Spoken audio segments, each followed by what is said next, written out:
Greetings, my name is Gerald Saul, and I teach filmmaking at the University of Regina.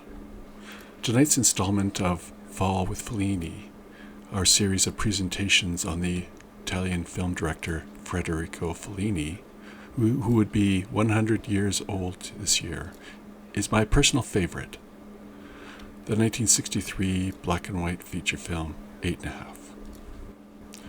When I was a young filmmaker, I saw 8½, with innocent enthusiasm. I wanted to be part of making something like it, or even making something like the abandoned fictional film within it. Every image was clean and clear and evocative. Fellini made it look effortless. It was a dream, but like a dream, it was unattainable by we mortals. 8½, follows on the heels of La Dolce Vita, where Fellini took his audience into a seductive, baffling world of society, to cultured and affluent elite portrayed like they never were before.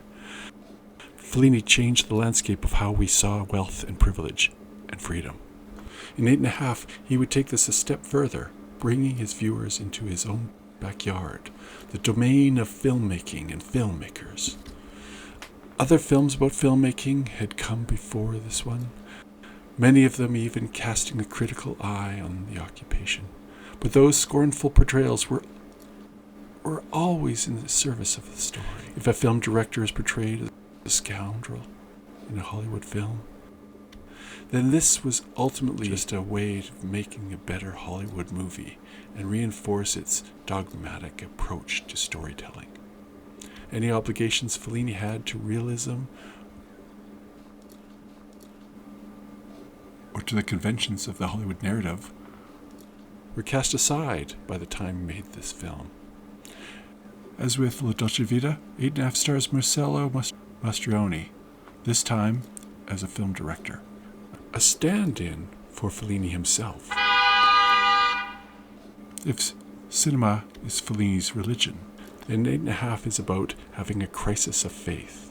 While the protagonist may lose, the film wins, martyring itself to win over the world with its visual masterpiece. The confidence of the camera, throwing one breathtaking, profound image after another onto the screen, stands in stark contrast to the Mastroianni character, who wanders through the scenes unable to motivate himself to bring new awe to the world with his anticipated epic. Fellini described filmmaking as being free from the slavery of reality. Ironically, in 8½, the reality he frees himself from is the reality of filmmaking itself. In an industry governed by money, only in the fantasy of a film may a director be allowed such doubts as Mastroianni has. Only there would a director dare to not complete the science fiction epic once the first steps down that path were taken. So like a dream, the world of 8½, is full of phantoms floating to and fro with dancer's grace and timing. Like a dream, details like a cigarette grow to immense proportions.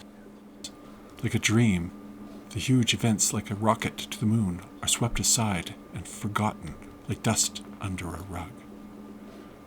Keep an eye on the way everyone moves, including, and perhaps especially, the camera operator. Watch as the lens lovingly chooses its partners, shares with us its joys and discovery, holding moments like a long breath until its breaking point is surpassed. And with a sigh, the scenes are released and we melt into the next. I don't have an ending to this introduction. No one told me what would happen if I don't have one. Perhaps the film won't start without closure for me. Let's wait and find out.